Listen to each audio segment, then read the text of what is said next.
A graça e a paz de nosso Senhor e Salvador Jesus Cristo a todos os irmãos que estão nos acompanhando. Estamos hoje aqui pela graça do Senhor e nós vamos estudar a segunda aula dos Fundamentos da Fé Cristã com um tema maravilhoso, a Igreja Primitiva. Você já ouviu falar sobre ela?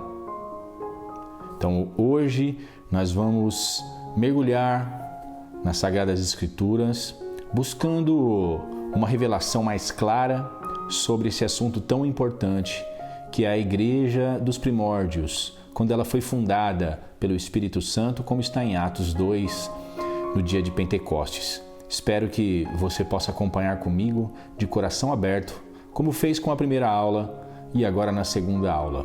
Desde já também eu te peço que você compartilhe este vídeo e ofereça para amigos e pessoas que você sabe que tem prazer em ouvir a palavra do Senhor e deseja também aprofundar-se em cada texto sagrado.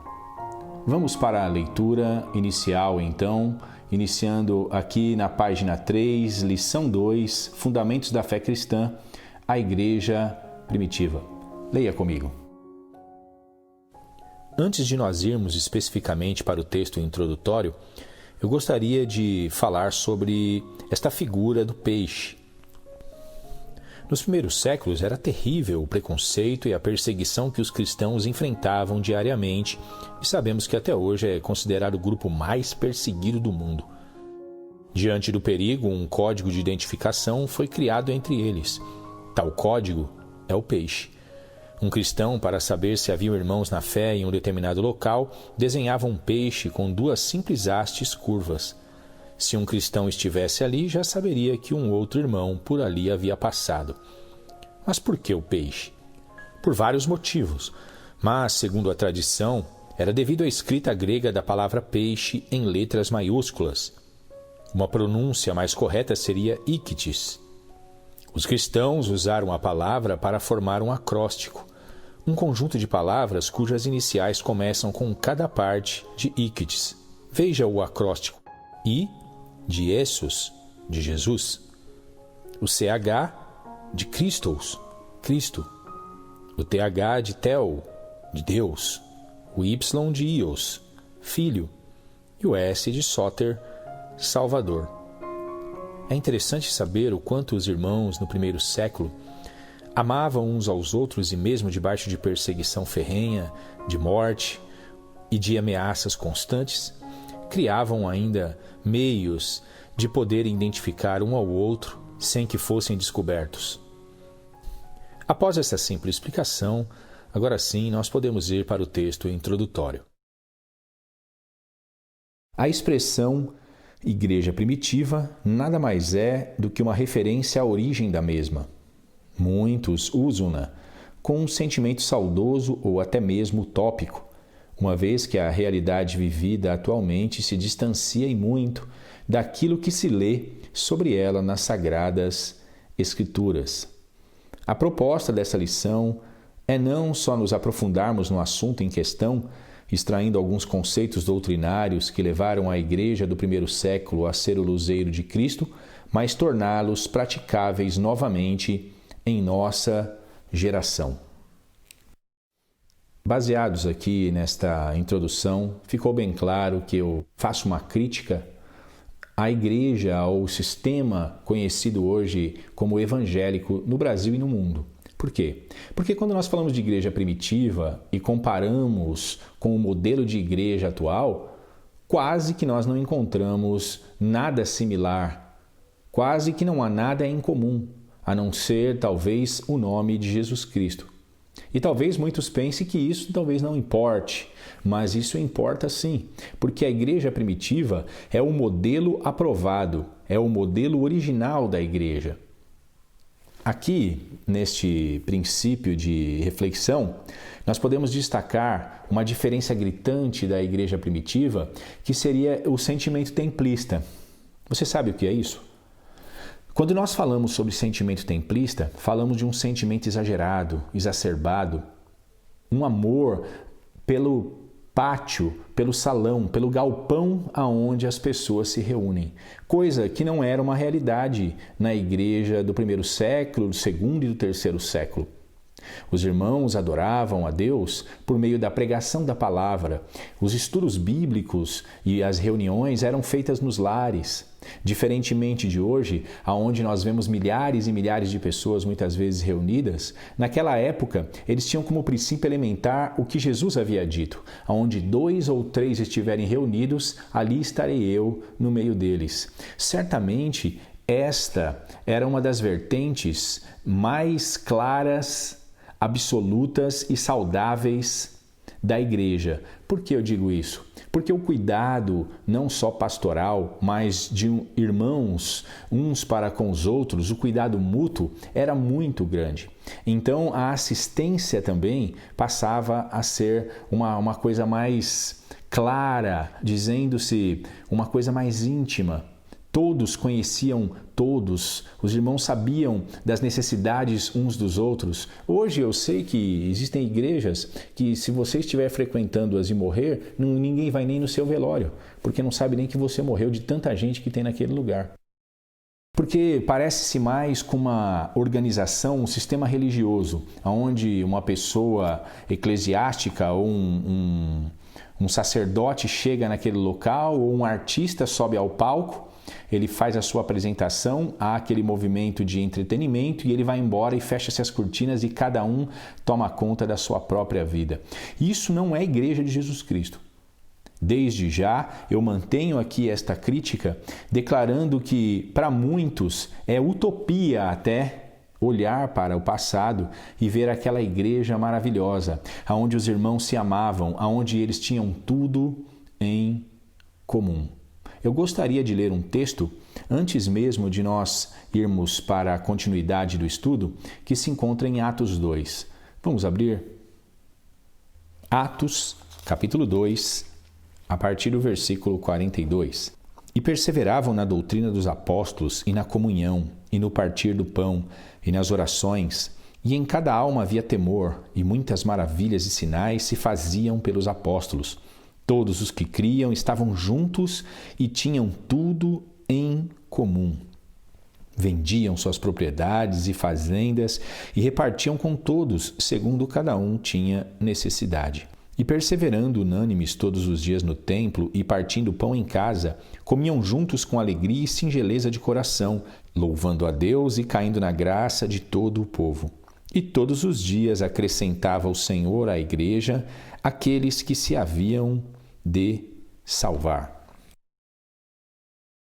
Antes de lermos mais alguns versículos ainda no livro de Atos, eu queria ressaltar essa questão no versículo 46, aonde diz que perseverando unânimes todos os dias no templo e partindo pão em casa. Esta referência ao templo não é o templo como é conhecido hoje. Este ainda é o templo que Herodes reconstruiu, que estava de pé na época de Jesus e foi derrubado no ano 70 pelo Império Romano. Desde então, não havia mais templo a partir do ano 70 para que eles pudessem ir aos momentos de oração. E nós vemos, de forma até corriqueira nas Escrituras, que eles não iam todos e ficavam todos ali congregados, orando naquele local ou em algum local do templo. Muito pelo contrário, nós vemos Pedro e João, nós vemos outros irmãos em horários diferentes. Então, nós sabemos claramente que não há nenhuma relação dessa expressão templo com a relação hoje atual da igreja atual evangélica com a palavra templo. Muitos acreditam que templo hoje é o local onde eles vão, é o salão, é a congregação, é o pátio, é o local ali estruturado com cadeiras, com palco, com púlpitos, e isso não tem mais nada a ver. Desde que a Igreja de Jesus Cristo presenciou acerca de Jerusalém, a derrubada da cidade e a destruição do segundo templo, eles passaram então a buscar e adorar a Deus em seus lares. Quando nós estamos lendo esse texto aqui, o presente deles aqui, no que é o nosso passado, eles ainda estavam com o templo ainda em pé, querendo dizer que o texto aqui, a narrativa que Lucas escreve ao seu amigo Teófilo, está descrevendo o período pré-derrubada do templo. Amém? Então é bom nós sabermos desses detalhes, porque nós temos que desmistificar aqui essas relações para compreendermos de forma clara, pura, o verdadeiro sentido da igreja primitiva. Então a igreja primitiva, eles tinham esta pureza de estarem sempre juntos, comendo pão em casa. E eu vou ler agora outros textos com vocês aqui. Acompanhem comigo em Atos, no capítulo 4. Atos 4:32 diz assim: E era um o coração e a alma da multidão dos que criam, e ninguém dizia que coisa alguma do que possuía era sua própria, mas todas as coisas lhes eram comuns. Continuando a narrativa. E os apóstolos davam com grande poder testemunho da ressurreição do Senhor Jesus, e em todos eles havia abundante graça. Não havia, pois, entre eles necessitado algum, porque todos os que possuíam herdades ou casas, vendendo-as, traziam o preço do que fora vendido e o depositavam aos pés dos apóstolos, e repartia-se a cada um segundo a necessidade que cada um tinha. Agora vamos para Atos capítulo 5, versículo 42, para concluirmos aqui este raciocínio. E todos os dias no templo e nas casas não cessavam de ensinar e de anunciar a Jesus Cristo. Bom, amados, nessa segunda leitura fica de forma muito clara a revelação de como funcionava a igreja primitiva. Primeiro ponto, eles tinham tudo em comum. Os irmãos que estavam debaixo de perseguição, naquela época, portas que eram fechadas para os judeus que se convertiam ao Evangelho, trouxeram fome, trouxeram para grupos inteiros de famílias o abandono da sociedade e de seus familiares. E então essas pessoas iam sendo congregadas, abraçadas, amadas pelos cristãos, onde eles dividiam os seus bens materiais para socorrer estas famílias. Dentro deste grupo nós encontramos órfãos, viúvas e famílias inteiras. Então, neste primeiro ponto, nós vemos que vigor maravilhoso havia nesta primeira igreja, chamada igreja primitiva. E o segundo ponto que eu quero ressaltar é exatamente o último versículo ali que nós lemos do capítulo 5 de Atos, que cita novamente que os discípulos de Jesus pregavam o evangelho nos templos e nos lares, ensinando todos os dias. Veja, eles ensinavam e eles pregavam todos os dias. Eles aproveitavam, enquanto o templo ainda estava erigido, porque ali era um local de oração, os judeus se achegavam e eles pregavam o evangelho, oravam pelos enfermos e tudo mais. Mas era nos lares que havia a intimidade. Era nos lares que havia o enraizamento do conhecimento profundo das Escrituras, da revelação de Jesus Cristo. Era ali que eles davam testemunho com grande poder. E dentro das casas havia o partir do pão, as ceias. Ali Deus revelava mesmo a sua palavra, a sua verdade aos cristãos do primeiro século. Então nós vemos o quanto este modelo original traz saúde para a comunidade cristã. Já o modelo atual muitas vezes tem se tornado um modelo exclusivista, onde nós vemos muitas vezes rixas, panelinhas, nós vemos discussões e até debates, ou até muitas vezes concorrência entre denominação para com denominação. Naquela época não havia isso. Naquela época o que acontecia era que grupos menores eram organizados nos lares e os apóstolos administravam todos aqueles núcleos, onde eu me refiro núcleo, as casas onde as pessoas se reuniam, para que pudesse haver uma harmonia e uma assistência para com todos os irmãos. Se houvesse algum pecado, e com certeza havia, se houvesse algum tipo de desavença, alguma discussão, rapidamente era resolvido, porque o grupo era pequeno e eles podiam exortar uns aos outros. Então, que esta aula possa trazer para cada um de nós, não só a nível de conhecimento do primeiro século, de como a igreja começou, iniciou, mas aquilo que nós devemos viver na atualidade, descartando todo sentimento templista e buscando adorar a Deus da forma correta, em espírito e em verdade. Aí, independente do local aonde nos reunirmos, seja ele grande ou pequeno, ou até mesmo nos lares, nós teremos uma saúde espiritual, nós teremos uma vida agradável diante do nosso Deus.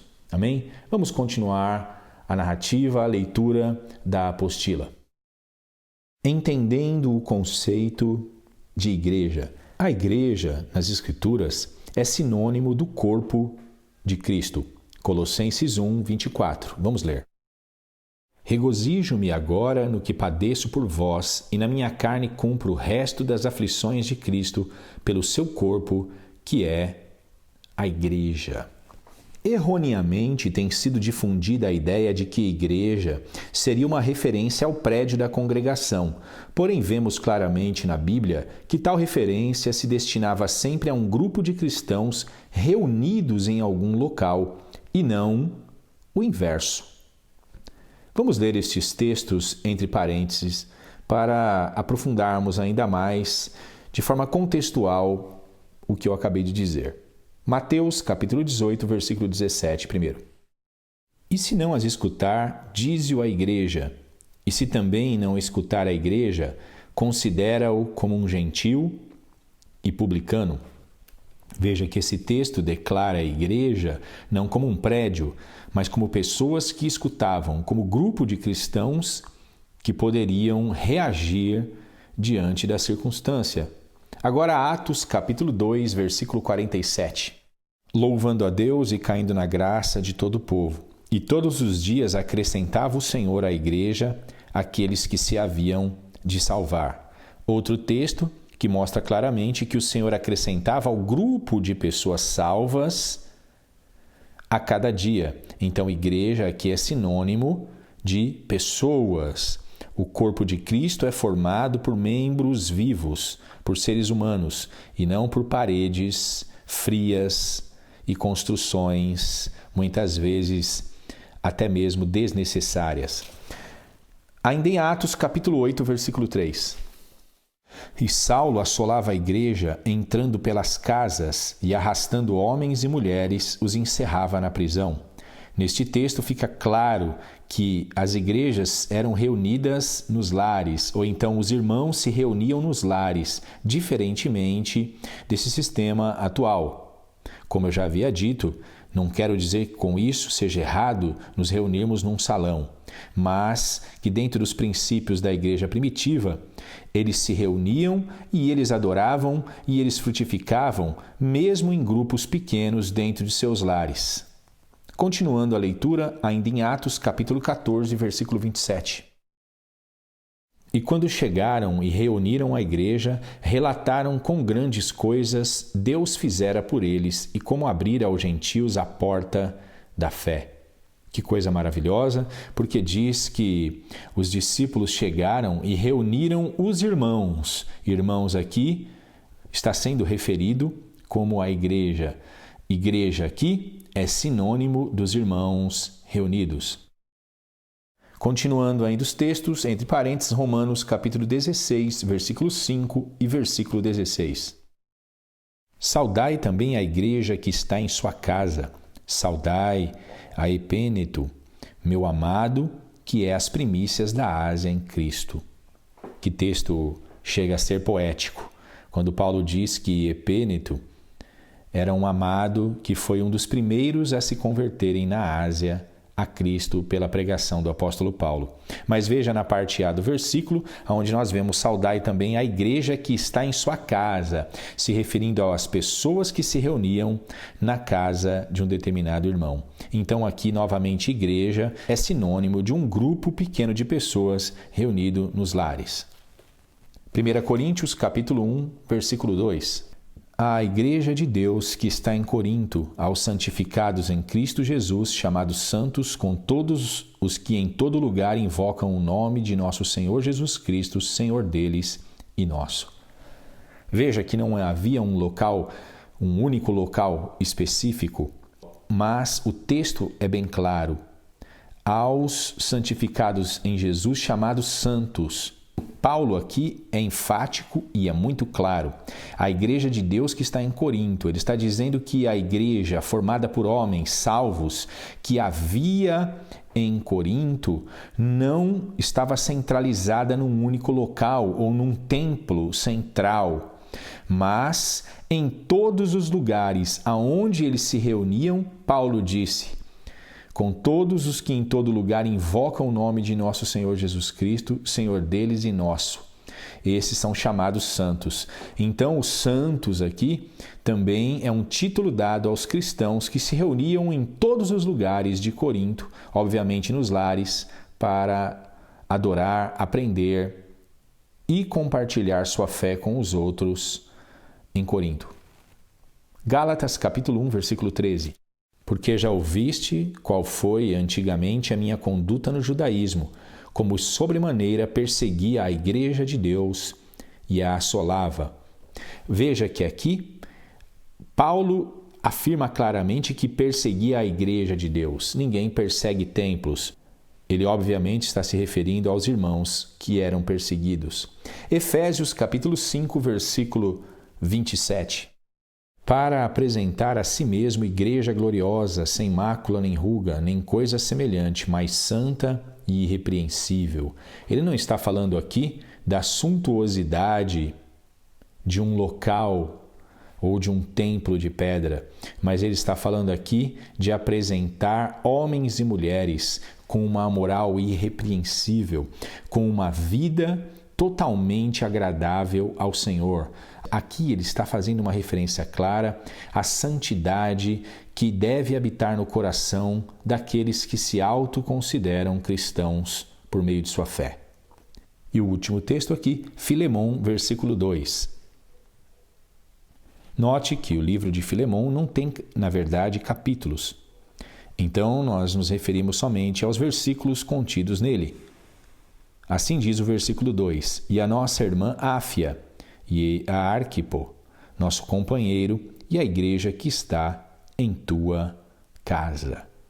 Veja, seria ridículo dizer que igreja no primeiro século era um templo, porque senão nós deveríamos considerar que eles construíram um templo ou levantaram paredes dentro de uma sala ou dentro da casa de alguém. Isso não tem nenhum tipo de cabimento. O texto é muito claro. A igreja eram os irmãos que se reuniam no primeiro século em suas casas. Continuando aqui a apostila, Paulo explorou bastante o conceito de igreja ou corpo no intuito de favorecer a compreensão do funcionamento orgânico da mesma, como vemos na ilustração abaixo. Veja que ilustração maravilhosa. O desenhista aqui desenhou Cristo, a cabeça de Cristo, mais o seu corpo formado por milhares, milhões de pessoas ao redor do mundo. Este seria o corpo místico da igreja, o corpo espiritual, formado por homens e mulheres e crianças remidos pelo sangue de Jesus, tendo Cristo como a cabeça, aquele que a dirige. Neste primeiro ponto, Cristo, a cabeça, nós encontramos aqui alguns versículos entre parênteses, dos quais eu gostaria de ler agora. O primeiro está em Colossenses, capítulo 1, versículo 18. Ele é a cabeça do corpo da igreja, é o princípio e o primogênito dentre os mortos, para que em tudo tenha a preeminência. Jesus é a cabeça do corpo da igreja. Mais um texto, Efésios capítulo 1, versículo 22. E sujeitou todas as coisas a seus pés, e sobre todas as coisas o constituiu como cabeça da igreja, que é o seu corpo, a plenitude daquele que cumpre tudo em todos. Mais uma referência a que Cristo é a cabeça da igreja, que também é chamada de corpo vivo, ou melhor, de corpo de Cristo. Aí em Efésios capítulo 4, versículo 15.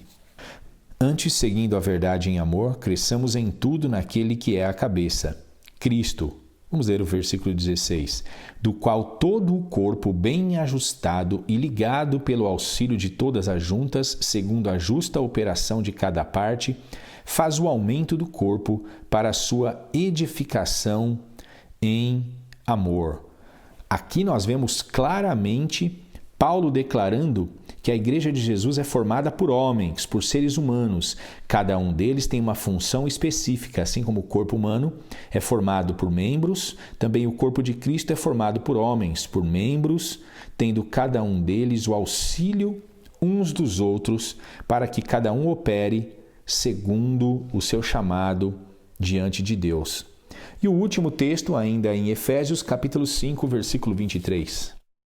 Porque o marido é a cabeça da mulher, como também Cristo é a cabeça da igreja, sendo ele próprio o Salvador do corpo.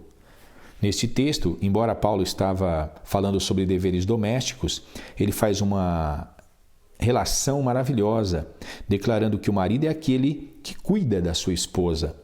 É aquele que diante de Deus será o responsável pela sua família, principalmente pela sua mulher. Assim também Cristo é a cabeça da igreja. É Ele quem é responsável. É Ele quem dirige os seus passos, quem a alimenta e sustenta com o seu amor. Agora, ainda mesmo aí no gráfico, nós vemos esta seta que se refere a nós, os membros uns dos outros. Vamos ler todos esses textos entre parênteses? Romanos capítulo 12, versículo 5. Assim nós, que somos muitos, somos um só corpo em Cristo, mas individualmente somos membros uns dos outros. Novamente, aquela afirmação que eu havia acabado de dar sobre o corpo ter membros pelos quais tem uma justa operação cada um deles. 1 Coríntios capítulo 12, 12. Porque assim como o corpo é um e tem muitos membros, e todos os membros, sendo muitos, são um só corpo. Assim é Cristo também. Que texto maravilhoso! Ainda neste mesmo capítulo, versículo 18. Mas agora Deus colocou os membros no corpo, cada um deles, como quis. Versículo 20. Agora, pois, há muitos membros, mas um corpo. E no mesmo capítulo ainda, versículo 25 a 27. Para que não haja divisão no corpo, mas antes tenham os membros igual cuidado uns dos outros, de maneira que se um membro padece, todos os membros padecem com ele. E se um membro é honrado, todos os membros se regozijam com ele. Ora, vós sois o corpo de Cristo e seus membros em particular. Que declaração profunda, que visão maravilhosa que Paulo tinha sobre a realidade do que deve ser a igreja de Jesus Cristo. Essa era a igreja primitiva, essa é a visão bíblica. E para concluir aqui os textos referidos, Efésios 4, 25 primeiro. Pelo que deixai a mentira e falai a verdade, cada um com o seu próximo, porque somos membros uns dos outros. Uma declaração clara e óbvia de que devemos cuidar dos nossos irmãos. E o último texto, aí em Efésios ainda, capítulo 5, versículo 30. Porque somos membros do seu corpo. Amados, que textos maravilhosos, textos que estabelecem de uma vez por todas a definição do que é igreja, é o cuidado de uma pessoa para com a outra, assim como a minha mão, ela tem uma função específica e maravilhosa no meu corpo, também o meu pé, os meus olhos. Imagine se um cisco cair no meu olho. O meu olho não pode dizer que é melhor, que é superior do que a minha mão, porque se um cisco cair nele, a minha mão terá de ajudá-lo. Nós somos assim. Se um chora, todos choram juntos. Se você bater o dedinho do pé, você sabe o que é isso? Todo o seu corpo padece, nós manquejamos. Então, se um chora, se um sofre, todos sofremos. Se um se regozija e se alegra, todos nos alegramos. Esta é a Igreja de Jesus Cristo. Então nós devemos fazer uma autoavaliação, avaliar também os grupos pelos quais nós participamos, se estas verdades têm sido praticadas. É por isso que eu digo, nós precisamos aprender para viver. Amém? Vamos continuar com a leitura. De forma prática, entende-se que a igreja é um corpo, e todo o corpo é a soma de vários membros, descartando assim a ideia de que um único membro seja ou se autoproclame a igreja. 1 Coríntios 12, versículo 12 e 14, vamos ler. Porque assim como o corpo é um e tem muitos membros, e todos os membros, sendo muitos, são um só corpo, assim é Cristo também, porque também o corpo não é um só membro, mas muitos. Amados, eu peço que depois vocês possam estar analisando cada um destes textos que nós estamos estudando e principalmente o capítulo 12 de 1 Coríntios. Olha, fica isso daí até como uma lição de casa. Leia e releia 1 Coríntios 12 e eu acredito que você vai ter uma plena revelação do assunto que nós estamos discutindo ou aprendendo aqui neste vídeo. Continuando a leitura. Deus pode, desta forma, tratar com a igreja ou com um membro em particular. Vejam, amados, que coisa interessante.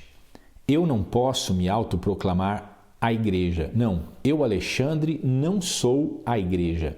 Eu sou membro da igreja. Jesus, como eu já citei aqui, neste estudo, ele declarou, onde 2 ou 3 estiverem reunidos, 2 ou 3. A igreja, ela é pluralística. Ela é um grupo de pessoas que têm o mesmo propósito, porque foram resgatados por um mesmo Senhor e eles então têm agora a mesma fé. Então, eu não sou a igreja, eu sou membro do corpo de Cristo. Agora, eu posso dizer que eu sou templo do Espírito Santo. Cada um de nós somos templos do Espírito Santo. Eu sou um templo e você é um templo do Espírito Santo. Deus nos criou para habitar em cada um de nós. Agora, de forma mística, eu estou usando bastante essa palavra para que ela entre no nosso coração, porque esta é uma verdade absoluta. De forma mística, Deus habita em todos nós e nos torna um diante dele. Por isso que individualmente nós somos membros, mas de forma coletiva somos o corpo, a igreja de Jesus Cristo. Amém? Continuando aqui o texto, Deus pode desta forma tratar com a igreja, o corpo, ou como um membro em particular. Amém? Esta última parte, ela é bem clara. Desta forma, Deus trata com cada um de nós.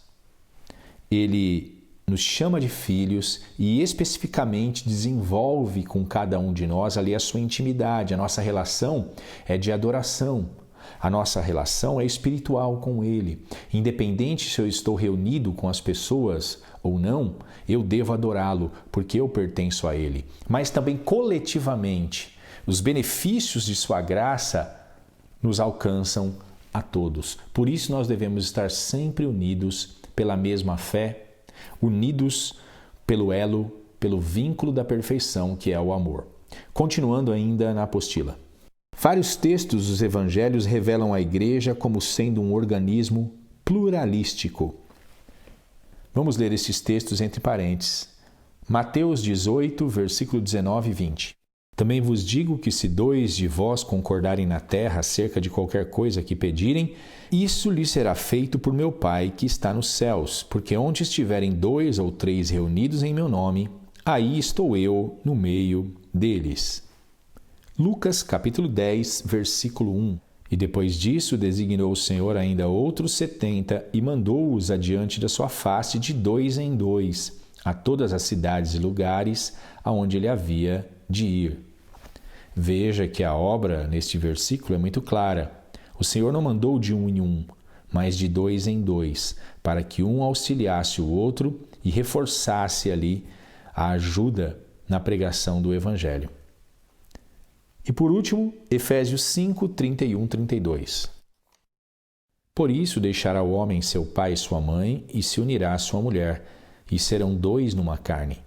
Grande é este mistério, digo-o, porém, a respeito de Cristo e da Igreja. Veja, amados, que nesse último texto, Efésios 5, 31, 32, nós vemos uma declaração muito forte, uma comparação maravilhosa que Paulo fez. Ele declarou, usando o texto que Deus estabeleceu em Gênesis no tocante ao matrimônio, onde dois serão uma só carne, e ele faz uma referência à igreja, onde dois ou três ou muito mais pessoas reunidas se formam ou se tornam uma só igreja ou um só corpo perante o Senhor. É óbvio, como eu já usei aquela expressão, de forma espiritual, de forma mística. Continuando aqui o complemento do texto. Carregando assim, pelo menos duas lições importantíssimas embutidas no conceito igreja-corpo, e são elas.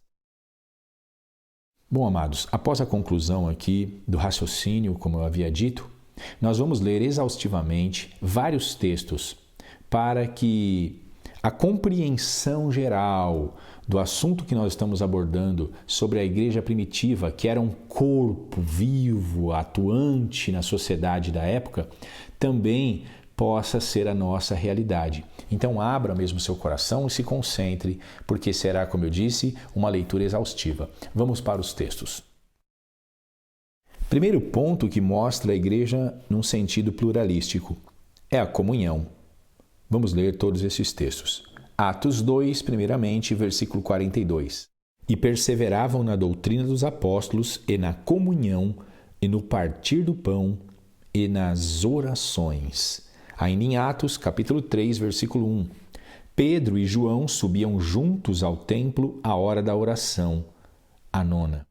Note que nesses dois primeiros textos que nós já lemos, nós vemos claramente que a comunhão, e de uma forma clara, mostra-se que eles estavam sempre de dois em dois ou em mais pessoas reunidos, seja no partir do pão, na comunhão ou nas orações, e juntamente eles perseveravam na doutrina dos apóstolos. Continuando aí os textos, ainda em Atos capítulo 4, 24 a 35.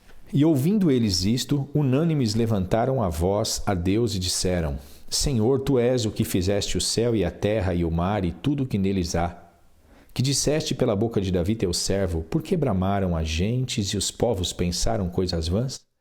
Levantaram-se os reis da terra e os príncipes se ajuntaram a uma contra o Senhor e contra o seu ungido, porque verdadeiramente contra o teu santo filho Jesus, que tu ungiste, se ajuntaram não só Herodes, mas Pôncio Pilatos, com os gentios e os povos de Israel, para fazerem tudo o que a tua mão e o teu conselho tinham anteriormente determinado que se havia de fazer.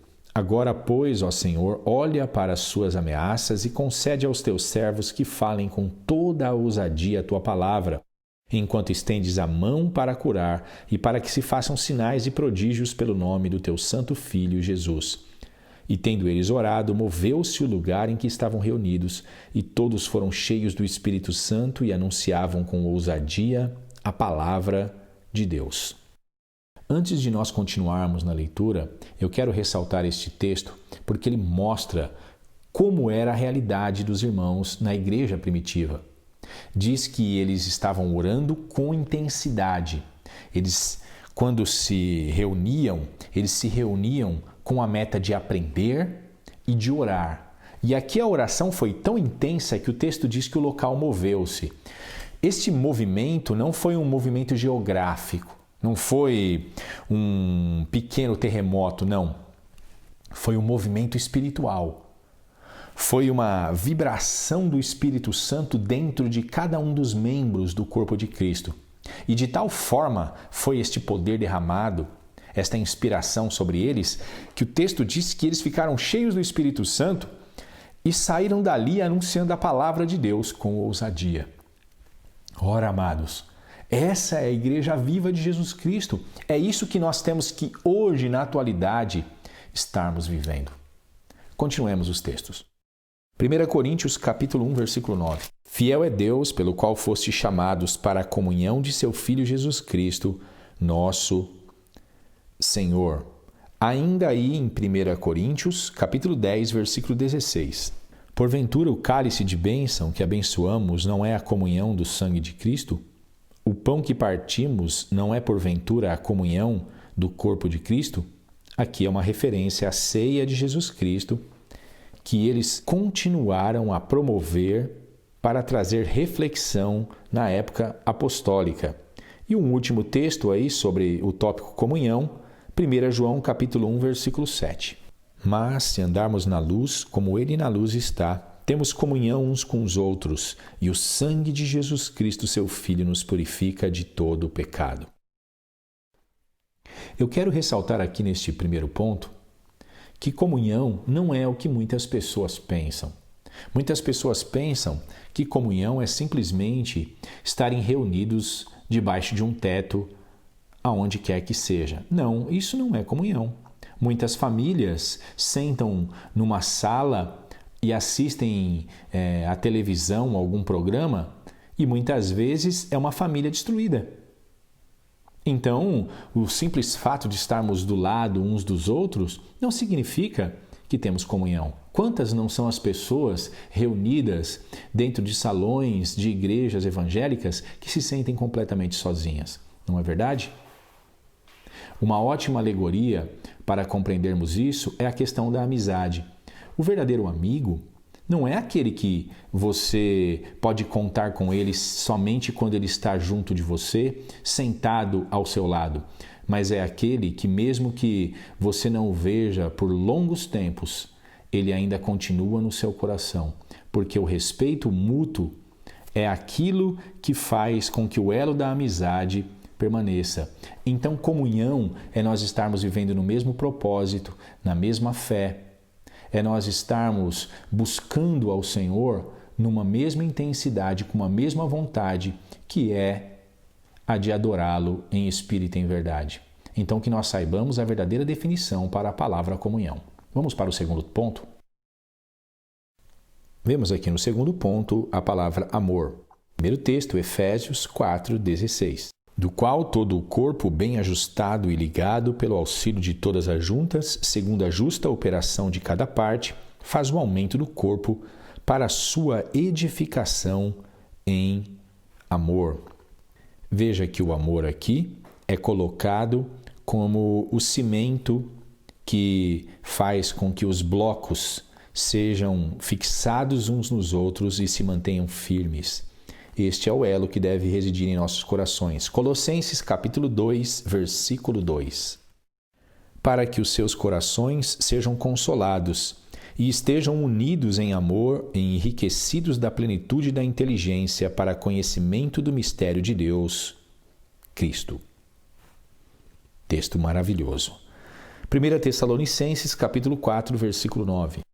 Quanto, porém, ao amor fraternal, não necessitais de que se vos escreva, visto que vós mesmos estáis instruídos por Deus, que vos ameis uns aos outros.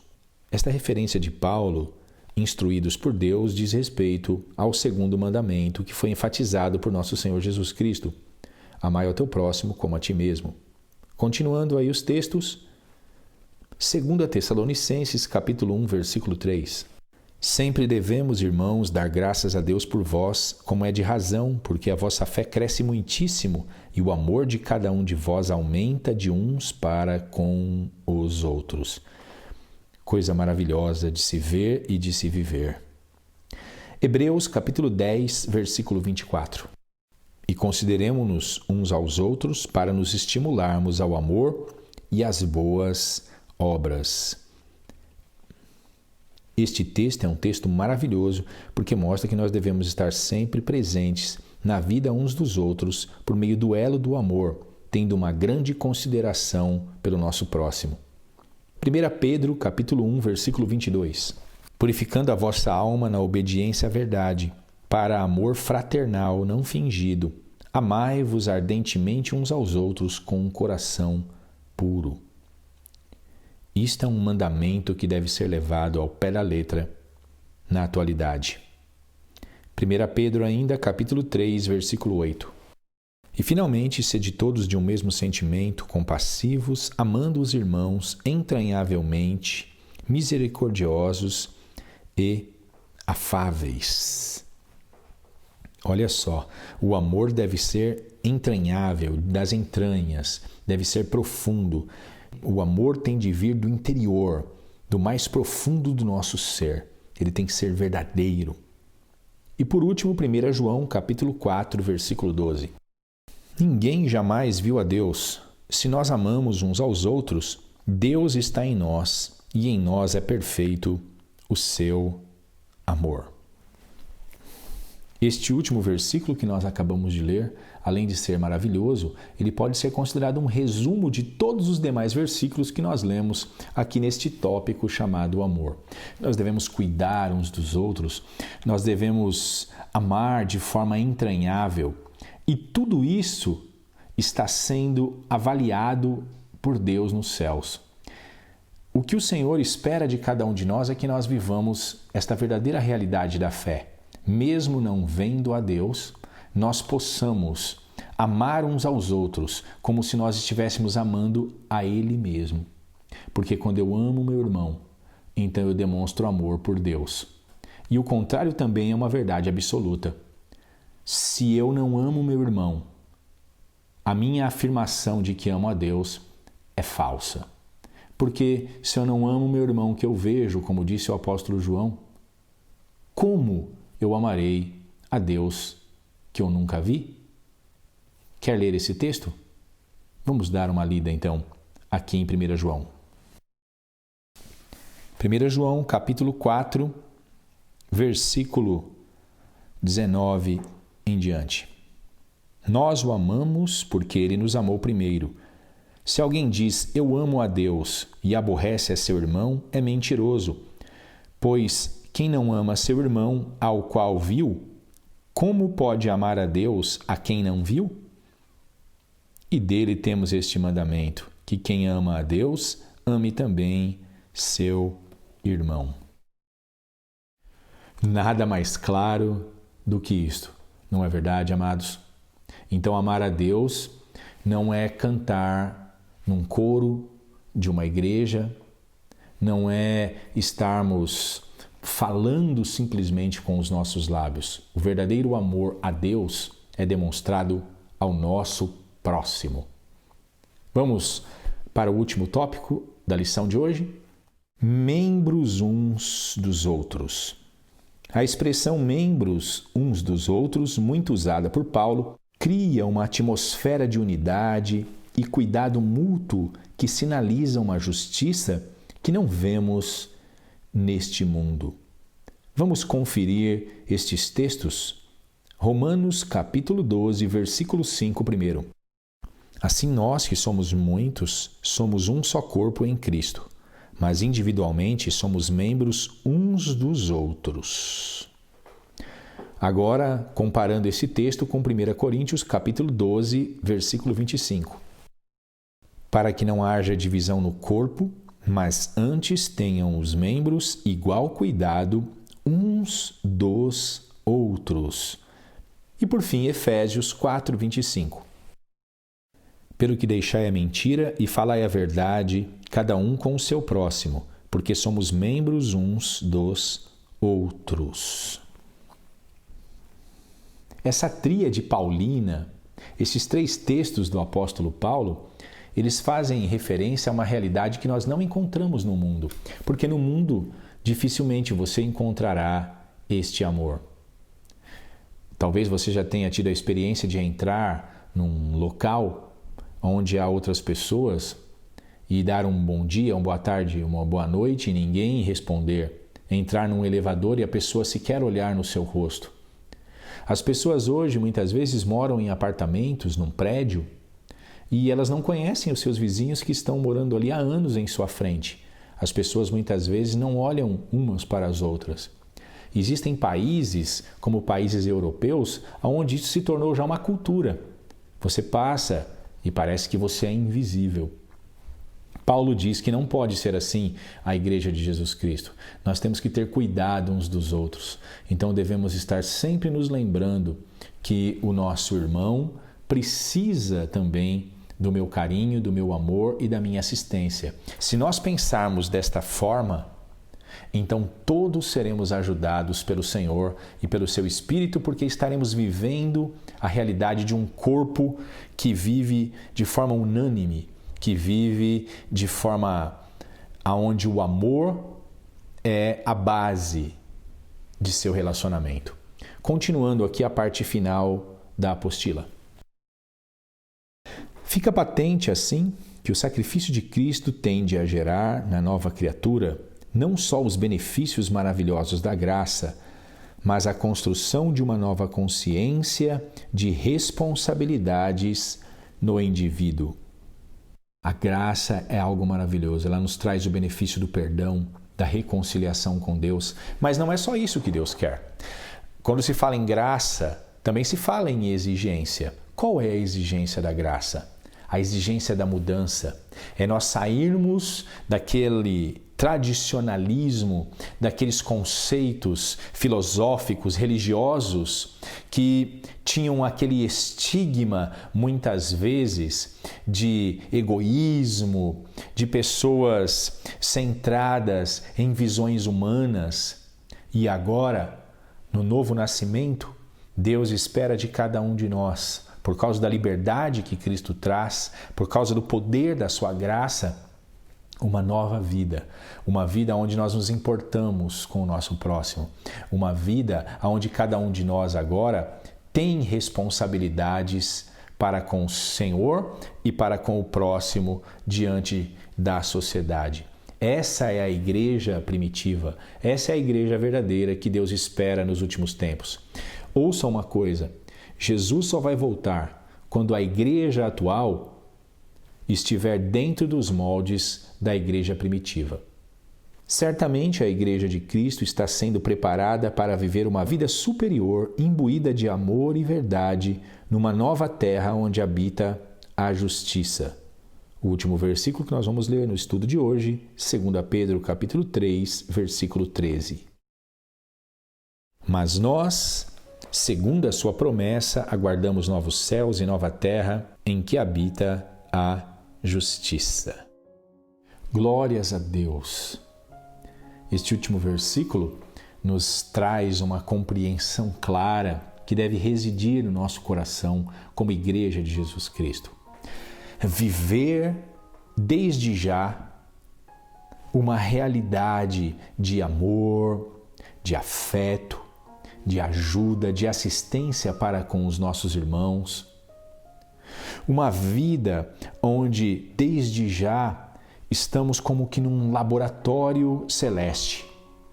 As obras que eu pratico agora, a verdade em que eu vivo, a realidade deste amor que nos une e nos faz igreja de Jesus, vai sendo fomentada a cada dia entre todos os membros de Cristo. E assim todos eles estão preparados para quando chegar o grande dia em que o Senhor voltar e nos levar para a sua glória, estaremos vivendo em harmonia, num amor eterno, numa família aonde não haverão mais despedidas, aonde será um único dia a eternidade, aonde haverá a verdadeira comunhão e a igreja de Jesus Cristo, também chamada de corpo de Cristo, estará com Ele para sempre e eternamente. Maranata, ora vem, Senhor Jesus. Espero que você tenha aprendido um pouco mais das Sagradas Escrituras hoje e que esse sentimento da igreja primitiva possa estar aceso agora no seu peito, no seu coração. Que Deus lhe abençoe e até a próxima aula, se o Senhor assim nos permitir.